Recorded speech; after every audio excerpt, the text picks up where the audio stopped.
राधे राधे भाई। चैनल को सब्सक्राइब कर देना, लाइक कर देना, शेयर कर देना, कमेंट कर देना। भाई साहब अपन ने यहाँ तक ये वाला चीज़ देख ली थी, इसके आगे अपन को पढ़ना है, ठीक है भाई। अब देखो क्या है, इसके आगे अपन बात करते हैं, रिफ्लेक्शन होगा अपना। अब अपन जो बात करेंगे इसके अंदर रिफ्रैक्शन की बात करेंगे भाई। किसकी बात करेंगे? रिफ्रैक्शन। रिफ्रैक्शन, ध्यान से देखो, रिफ्रैक्शन। अब मेरी बात ध्यान से सुनो, जो अपना रिफ्रैक्शन है ना, उसके अंदर सबसे पहली जो चीज़ आती है ना भाई, 10th क्लास में अपने इसको पढ़ चुके हैं, जिसका नाम है Snell's law. Snell's law, Snell's law. Snell's law क्या होता है भाई? ध्यान से सुनो भाई, 10th क्लास में पढ़ चुके हैं, मैं फिर भी बताऊँगा क्या चीज़ होती है, क्योंकि मेरा काम है बताना। अब देखो ध्यान से सुनो भाई, स्नेल्स लॉ के अंदर हमें क्या करना है, ठीक है भाई। अब देखो ध्यान से देखो, ये देखो, ये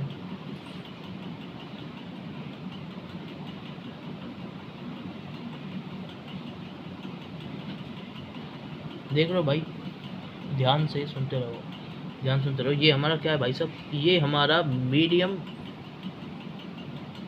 1 है और ये हमारा मीडियम 2 है भाई। एक हमारा भाई इसके अंदर मीडियम 1 है और एक हमारा इसके अंदर मीडियम 2 है, समझ गए भाई। अब देखो, नहीं, एक मीडियम 1 है, एक मीडियम 2 है। क्या करना है इसमें देखो,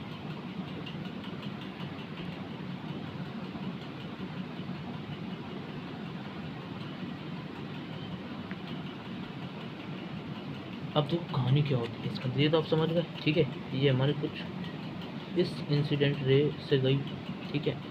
ये हमारी जानी चाहिए थी यूँ, बट हमारी रिफ्रैक्शन हो जाएगा इसको कैसे, ऐसे करके। तो ये हमारा इसका रिफ्रैक्शन कुछ ऐसे ही हो जाएगा, समझ गए भाई। देख लो भाई, कहानी हमारी कुछ ऐसे हो जाएगी, समझ गए भाई। अब देखो भाई, देखो ध्यान से सुनो। तो ये है ना, ये है हमारा एंगल ऑफ इंसिडेंस और ये है हमारा इधर एंगल ऑफ रिफ्रैक्शन, समझ गए। ये सबको पता ही है भाई साहब, ये सारी चीज़ पता है अपने आपको भाई, अपन को ये सारी चीज़ें पता है। मीडियम 1 मीडियम 2 पता है, ठीक है, ठीक है, ठीक है, ठीक है, ठीक है भाई साहब, क्लियर है, कोई चीज़ कोई दिक्कत नहीं है। और ये होता है हमारा इसका N1 रिफ्रैक्टिव इंडेक्स, ये होता है हमारा इसका N2 refractive index. N2 refractive index, ये अपन को पूरा याद करना है भाई। मेरी बात समझ गए ना? तो मैं क्या कह रहा हूँ, जो है ना, देखो समझ जाओ यार, ठीक है। रिफ्रैक्टिव इंडेक्स वगैरह ये सारी चीज़ें 10th में पढ़ चुके हैं भाई अपन, ठीक है। तो जिसको नहीं आता भाई याद कर लो भाई, ये तो भाई इसमें तो क्या ही चीज़ बताऊँगा, ठीक है। ये angle of incidence, angle of reflection. Reflection मतलब ऐसे होता है, ये जो हो रहा है ना, ये चीज़ यहाँ से हमारी रिफ्लेक्ट हो गई, मतलब अपने पास से। देखो ये जो हो रहा है ना, इसको बोलते हैं अपन क्या, रिफ्लेक्शन, ठीक है। जिसको नहीं पता भाई वो याद कर लो भाई, अब याद कर लो भाई, जिसने नहीं पता का भाई, ठीक है। तो ये हमारा रिफ्लेक्शन का कॉन्सेप्ट है इसमें, ठीक है। तो इस तरीके से चीज़ होती है, वो होती है हमारी रिफ्लेक्शन, ठीक है। तो इसका N1 N2 से हमारा रिफ्लेक्टिव इंडेक्स होते हैं भाई। ये ए बात हो गई, ये बी बात हो गई, ठीक है। ए और बी बात हो गई, ठीक है। अब ध्यान से सुनो, ध्यान से सुनो, ध्यान से सुनो भाई, ठीक है। अब भाई देखो, ध्यान से देखो यार क्या करना है, ठीक है भाई, ठीक है। ये सारी चीज़ ए और बी, जिसको नहीं पता, एक तो ये वाला पार्ट याद कर लो, दूसरा ये वाला पार्ट को याद कर ले भाई, ठीक है। अब देखो ध्यान से, अब देखो इसमें अपन ए को इधर लिखेंगे, ठीक है। वो क्या है हमारा N1 sine i is equal to N2 sine r, समझ गए भाई। ये हमारा होता है, ठीक है। तो N1 का sine i is equal to N2 का साइन आर, मतलब रिफ्रैक्टिव इंडेक्स इंटू हमारा साइन का angle is equal to refractive index into sine का एंगल। अब मेरी बात ध्यान से सुनो, ये तो आपने लिख ली बात है ना। अब मैं बता रहा हूँ, ध्यान देना, इधर ध्यान देना, इधर ध्यान देना, ठीक है। तो ये 10th में पढ़ के आए भाई, इसको याद करना है भाई, याद करना पड़ेगा, डायरेक्ट याद कर लो, बहुत ही अच्छा है, ठीक है। ठीक है भाई, ठीक है, डायरेक्ट याद कर लो तो बहुत ही अच्छा है, बहुत ही ज़्यादा अच्छा है अगर डायरेक्ट याद कर लो तो भाई, ठीक है।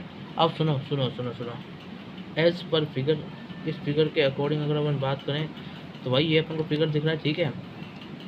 देखो भाई साहब, इधर इस फिगर के अकॉर्डिंग जो रिफ्रैक्टिव इंडेक्स दूसरे का है वो ज़्यादा है रिफ्रैक्टिव इंडेक्स पहले से, क्यों? क्योंकि भाई साहब देखो मेरी बात सुनो, ये है हमारा, ऐसे गया, अरे यार मतलब यार ये हमारी यूँ है, यूँ से हमारा ऐसे हो जाएंगे, ठीक है ठीक है। ये हमारी रे ऐसे करके कहीं चली गई, ठीक है भाई। ये हमारा रेयर मीडियम है, ये हमारा डेंसर मीडियम है। डेंस मतलब जो क्या होता है, जिसमें मतलब भरा भरा सा होता है। तो भरा भरा है तो इस रास्ते में चलना मुश्किल होगा, इसमें चलना मुश्किल है ना, बस इसके अंदर चलना मुश्किल है, इसमें चलना आसान है। बात समझ गए, एक में चलना मुश्किल है, एक में चलना आसान है। तो भाई साहब इस तरीके से जिसमें चलना मुश्किल है तो ये हमारी ऐसे मूव कर रही है, ठीक है। तो जो इसमें चीज़ भरी भरी है तो भरापन को क्या बताता है, हमारा रिफ्रैक्टिव इंडेक्स, ठीक है। तो इसका रिफ्रैक्टिव इंडेक्स ज़्यादा हो जाएगा, ठीक भाई। ये हमारी ट्रिक है, ठीक है। उस ट्रिक से याद रखना, भरापन को अपना रिफ्रैक्टिव इंडेक्स बताता है। तो N2 is greater than N1, ठीक है, इस फिगर के अकॉर्डिंग, ठीक है। क्योंकि हमारा डेंसर मीडियम का मतलब ये क्या होगा ना, मैं बता रहा हूँ, डेंसर मीडियम का रिफ्रैक्टिव इंडेक्स ज़्यादा होता है रेयर मीडियम से, समझ गए, ये वाली चीज़ है, ठीक है। ये मैं देता हूँ डेंसर, अरे ये लो भाई डेंसर, और ये हो गया हमारा रेयर, क्लियर। डेंसर का जो रिफ्रैक्टिव इंडेक्स है वो ज़्यादा है रेयर से। अब देखो सी वाले पार्ट को देखता हूँ, सी वाले पार्ट को अब ध्यान से सुनो भाई, ठीक है। ये अपने यहाँ तक सीख लिया ना। अब देखो क्या है सी वाला पार्ट के, हमारा refractive index of first upon में refractive index of second upon में v1 by v2 is equals to λ1 by λ2।